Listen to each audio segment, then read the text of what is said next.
Hello friends, अस्सलाम वालेकुम। सबसे पहले तमाम दोस्तों को Microsoft Excel beginner to advance में खुश आमदीद। फ्रेंड्स, आज हम लोगों की Microsoft Excel beginner to advance की क्लास नंबर 10 है और आज की क्लास के अंदर हम लोग सीखने जा रहे हैं how to delete column in Microsoft Excel, यानी कि आपने माइक्रोसॉफ्ट एक्सेल के अंदर किसी भी कॉलम को डिलीट किस तरीके से करना है। फ्रेंड्स, क्लास को स्टार्ट करने से पहले अगर आपने यूट्यूब पर अभी तक मेरा channel sir Arsalan PC tips को सब्सक्राइब नहीं किया तो काइंडली मेरे चैनल को सब्सक्राइब कर दें ताकि मेरी हर नई आने वाली वीडियो और मेरा हर नया कोर्स आपको आसानी तौर पर मिल सके। तो चलिए फ्रेंड्स, अब हम चलते हैं माइक्रोसॉफ्ट एक्सेल की क्लास नंबर 10 की तरफ। और आज की क्लास के अंदर हम लोग सीखने जा रहे हैं कि आपने माइक्रोसॉफ्ट एक्सेल के अंदर किसी भी कॉलम को या एक से ज़्यादा कॉलम को डिलीट किस तरीके से करना है। फ्रेंड्स, सबसे पहले आप लोग देख रहे हैं कि मैंने माइक्रोसॉफ्ट एक्सेल के अंदर कुछ डाटा पहले से डाल के रखा हुआ है ताकि मैं आप लोगों का टाइम बचा सकूं।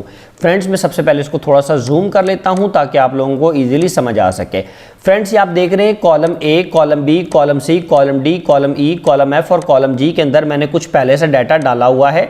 सबसे पहले मैं इन कॉलम्स को थोड़ा सा कलराइज कर देता हूँ ताकि आप लोगों को समझाने के अंदर आसानी रहे।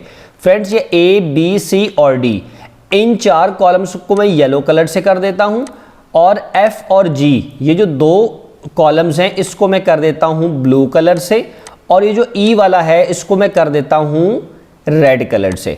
थोड़ा सा मजीद आपको जूम करके दिखाता हूं। फ्रेंड्स, बेसिकली मैं ये चाहता हूं कि जो कॉलम ई है, कॉलम ई के अंदर जो डाटा शुरू हो रहा है 6061 से, मैं इस कॉलम को डिलीट करना चाहता हूं। इस कॉलम को मुझे नहीं चाहिए, ये मेरी रिक्वायरमेंट नहीं है। तो मुझे इस कॉलम को डिलीट करने के लिए क्या करना होगा? जस्ट सिंपल आप लोग एक क्लिक के ऊपर इस कॉलम को डिलीट करने में कामयाब हो जाएंगे।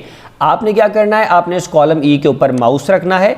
जैसे ही आप इसके ऊपर क्लिक करेंगे उसके बाद आप राइट क्लिक करेंगे। जैसे ही आप राइट क्लिक के ऊपर कर देंगे तो आप देखेंगे आपको एक जगह पर लिखा हुआ मिलेगा डिलीट। जैसे ही आप डिलीट के बटन के ऊपर क्लिक करेंगे तो ये कॉलम यहाँ से डिलीट हो जाएगा। जैसे ही मैं डिलीट के ऊपर क्लिक करूंगा तो आप देखेंगे जो आपका रेड कलर वाला कॉलम था वो डिलीट हो गया और उसकी जगह पर दूसरा वाला कॉलम मूव हो गया और उसका नाम ऊपर से चेंज हो गया। फ्रेंड्स, अब इसी तरीके से मिसाल के तौर पर मैं सी और डी इन दोनों का कलर करता हूं रेड। मैं इन दोनों कॉलम्स को डिलीट करना चाहता हूं। इसके अंदर डाटा 4 से शुरू हो रहा है और इसके अंदर 5 से। अगर मैंने इसको डिलीट करना है तो क्या करना है? मिसाल के तौर पर दोनों को डिलीट करना चाहता हूं तो इसको और इसको दोनों को पकड़ लूंगा सेलेक्ट करके माउस से। इसको पहले मैंने क्लिक किया, क्लिक करके माउस का क्लिक प्रेस करके रखा और इसको आगे मूव करता जाऊंगा तो ये कॉलम सेलेक्ट होते जाएंगे। जितने भी कॉलम सेलेक्ट करने हैं, मिसाल के तौर पर मुझे 2 कॉलम सेलेक्ट करने हैं, मैंने सेलेक्ट किए। सेलेक्ट करने के बाद राइट क्लिक करके जैसे ही मैं इसको डिलीट करूंगा तो वो आप देखेंगे वो आपका डाटा आसानी से डिलीट हो गया।